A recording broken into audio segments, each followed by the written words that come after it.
The NFL. My name is DJ Omotoyibo. Welcome to Sports Express, brought to you by MTN. Many thanks for joining us for Tuesday's edition of Sports Express, brought to you by MTN. It's all happening down under international news. Is a review of the ongoing action at the Australian Open. Here is Pedro Peter with the international newsroom. Thank you, DJ. Five-time major champion Maria Sharapova has been knocked out of the Australian Open following a straight-set loss to Donna Vekic of Croatia. The 32-year-old Russian was no match for Croatian as she fell 6-3, 6-4 on Rodliva Arena to exit the tournament at the earliest stage since 2010. While American 24th seed Sloane Stephens and Joanna Konta of Great Britain were also among first-round casualties as they both lost to Shuai Zhang of China and Ons Jabeur of Tunisia, respectively. In other results, world number one Ashley Barty rallied from losing the opening set to beat Ukrainian Lucia Surenko 5-7, 6-1, 6-1. Katie McInally of the USA defeated Australian veteran Samantha Stosu 6-1, 6-4, while it was a case of lightning striking twice as 15-year-old American Cory Kukugov beat compatriot and seven-time major winner Venus Williams 7-6, 6-3. To the men's corner, world number one Rafael Nadal powered into the second round of the Australian Open after dismantling Hugo Dellien of Bolivia in straight sets. The top-seeded Spaniard, who is aiming to equal Roger Federer's haul of 20 major titles, made light work of Dellien 6-2, 6-3, 6-love to reach the next round, while Dominic Thiem of Austria battled to a 6-3, 7-5, 6-2 victory over Frenchman Adrian Manarino in 2 hours, 21 minutes. In other results, Stefanos Tsitsipas beat Salvatore Caruso 6-love, 6-2, 6-3. Defending champion Novak Djokovic solved Jan-Lennart Struff in 4 sets, same as Grigor Dimitrov, who defeated Juan Ignacio Londero of Argentina. But Britain's Carl Edmond is out after losing a straight set to Dusan Lajovic of Serbia. Thank you very much. Pedro, we go to the NBA, but we're going to is here. 11 games played overnight. Let me quickly rush through the results. Miami Heat required overtime to defeat Sacramento Kings 118-113. New Orleans Pelicans pumped Memphis 126-110. Denver Nuggets over Minnesota 107-100. Orlando Magic stung Charlotte Hornets 106-83. New York Knicks defeated Cleveland 106-86. It was 129-124 victory for Portland Trailblazers over Golden State Warriors. Utah Jazz better than Indiana 118-88. That's a rout. Boston Celtics, another rout. This time over LA Lakers 139-107. Surprise result of that. LeBron James had 15 points, 13 rebounds, 13 assists, double-double, not enough. San Antonio Spurs getting better over Phoenix Suns 121-18. And 2 results I'm sure Buddy will be interested in. Oklahoma City Thunder got past Houston Rockets 112-107. Buddy will tell you the story about that one. Russell Westbrook triple-double, 32 points, 11 rebounds, 12 assists, and now has a triple-double against every other team in the NBA. The record he shares with LeBron James. But I'm sure Buddy is not happy about that. Milwaukee Bucks, still the best team in the NBA as far as records go. 111-98 victors over Chicago Bulls. Giannis, triple-double, 28 points, 14 rebounds, 10 assists for the Bucks, who are 39-6. But let's go to Houston first. They lost that game badly, even though Russell Westbrook got his triple-double. But you have something to say about that? Definitely, DG. First off, Rockets have lost 4 straight now. They lost this game on their floor. That's the 3rd straight game they're losing on their floor at the Toyota Center in Houston. And I've just been looking at the records of the statistics of their record in that period. James Harden is shooting 8 for 51 from ranges, and he was 1 for 17 this evening in this game. Meanwhile, in that same period, Clint Capella is 26 for 37 from the field. So I'm thinking, why not alter the way you play? Why not involve other players more? These 2 guys I think that they are doing a pissing contest between the 2 of them. Remember, both of them are MVPs in back-to-back seasons. So I think there's an ego thing going on here. And I think Mike D'Antoni is going to address it quickly. Interestingly, former teammate Chris Paul on the other side led his team to victory for OKC, 20 points, 7 rebounds for CP3 in this one. Which means that in the 3 games they played this season, Thunder won 2. So it's 2-1. Interesting. Thank you very much, buddy. Now we go to the NFL. And 2 teams have qualified to contest Super Bowl 54 in Miami. Tosin Adeniji is here. The results of the conference finals. Kansas City Chiefs defeated the Tennessee Titans 35-24. Tennessee's impressive run came to an end. And that was in the AFC. And in the NFC, it was San Francisco 49ers taking out Green Bay Packers 37-20. So it is Kansas against San Francisco in the Super Bowl finals for this year. Raheem Mostert rushed for 220 yards and 4 touchdowns for the 49ers. This was a player that was caught by 4 different teams. Mahomes threw for 294 yards and ran for 53, including a 27-yard run for the Chiefs. Tosin, tell us about this. First, Tennessee Titans, that run came to an end. Yes, majorly what the strength of Tennessee going to the conference final was basically their running back Derrick Henry. He did over 180 yards in both games against the Ravens and the Patriots. So what the Chiefs needed to do was to stop that run, and that's what they did. Derrick Henry did only 69 yards against the Chiefs. Let's talk about Raheem Mostert. Rushed for 220 yards, almost broke an overall record and had 4 touchdowns. This was a player that was caught by 4 different teams. Case of redemption. In the NFL, if you do 100 yards a game for a running back, that's a big achievement. For him to do 220 yards, 4 touchdowns. In fact, all 4 touchdowns by the 49ers were from him.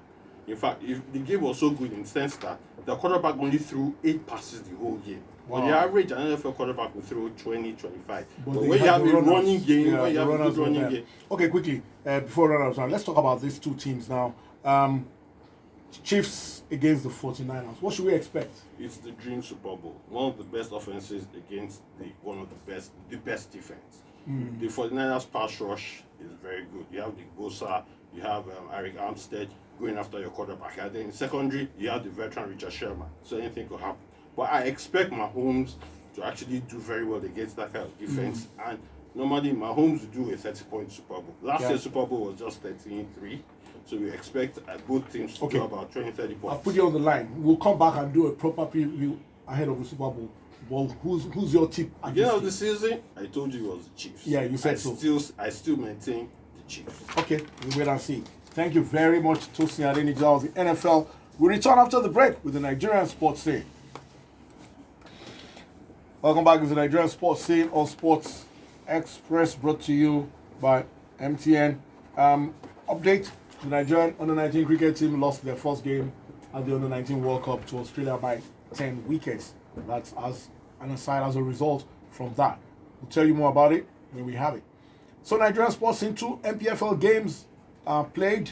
It's becoming very interesting in the MPFL. Jigawa Golden Stars 1-1 with Rivers, and Nasarawa lost at home to Warri Wolves 2-1. Thus far, we have not heard of anything untoward happening in Nasarawa. Bolu Omoni is here. Bolu, your thoughts about this result? For the Jigawa game, it was a battle of, let me say the toss, because the Nasarawa took the league in the 11th minute by Kletos. Then Festus scored an own goal later on in the game. And like Raleigh said, Nasarawa lost at home. But interestingly, it was Christian who scored the first goal in the 20th minute.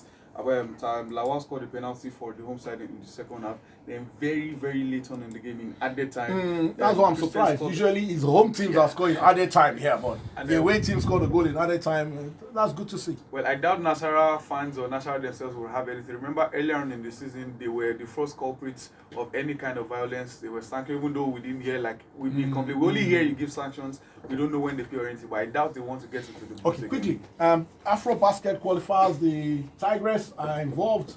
They're starting this week. No, this is for the Afro Basket Championship for 2021 for the Tigers. Oh, okay. So qualifiers will start it's in 2 phases. First phase November 23rd to December 1st.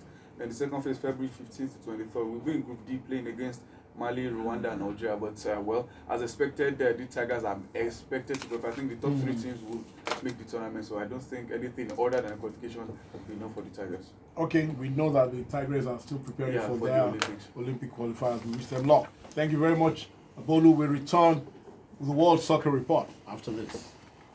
Staying with us, it's time for the World Soccer Report on Sports Express, brought to you by MTN. Syria results from last night, a coupon-busting result. Atalanta won, Spar 2. Atalanta led for long stretches of that game. 2 late goals by Spar. A bit of a surprise for those of you who are betting. Apologies from Atalanta. Copa del Rey matches will be played today. Sevilla play Levante. Zaragoza play Mallorca. Recreativo are home to Osasuna. Huge game in the Copa Italia. Napoli playing Lazio. And in the French Cup, another big game. Lyon host Lille. All right, it's a Tuesday on the show. And well, you know what that means? It's the European Team of the Week, often controversial. Let's hear Yemi Adesanya. Thank you, Deji. Team of the Week this week is the 4-3 formation with Gabriel of Lecce in goal. It was a major reason Inter failed to get the much needed 3 points away at Lecce with save after saving. In fact, he made 8 total saves. At right back is Emerson of Real Betis. It was great football performance, joining an assist as Betis put 3 past Sociedad. At left back is Damian Suarez of Getafe. Solid football performance as well, as Getafe put 3 past Leganes and they joined in with an assist also. At centre back is Virgil van Dijk. 6th straight clean sheet for the Reds, as they had the better of their eternal rivals Manchester United, and they also contributed with a goal. Also joining with Federico Fernandez of Newcastle, solid defensive display as the Magpies got the better of Chelsea. In midfield is none other than Casemiro of Real Madrid, commanding midfield performance and the brace as Real returned to La Liga action with a win. He's joined by Adama Traore of Wolverhampton Wanderers, who was a catalyst as Wolves revival as they came from 2 goals down away to Southampton, contributing a brace of assists. He's also joined by Ivan Perisic of Bayern Munich, a goal and an assist, and thoroughly impeccable performance, 10 over 10 performance for Bayern as he got off to a great start from the winter break by putting 4 past Hertha Berlin. Up front, we have to give great mention to Sergio Aguero, 250 goals for Manchester City. Is no mean feat, but unfortunately, it doesn't make the front 3 for this week. Up front, you have Ate Bodimon of Mallorca, a brace and an assist as Mallorca put 4 past Valencia. There's Ciro Immobile, who's a hat-trick hero for Lazio as they made it 11 straight wins, and he scored his 23rd Serie A goal of a remarkable season. And to finalize our front 3 is Erling Haaland of Borussia Dortmund, who scored a 23-minute hat-trick on his debut. What a way to announce yourself to the Bundesliga. Our manager of the week is none other than Jose Luis Medina of Eibar for winning the small matter of a returning Super Cup champion, Atletico Madrid. And the number of the week is 23. 23 million hat-trick, 23 goals by Ciro Immobile this season. Fantastic stuff. That looks like a very good team. And we can go out there, Yemi TM442, and argue with Yemi or go to our Sportvision NG. All right, quickly to the Premier League. With all due respect to everybody, we'll talk about one game, but let me rush through some of the fixtures. Bournemouth play Brighton. Everton hosts Newcastle. It's Palace against Southampton. Villa host Watford. It's Sheffield United against Man City.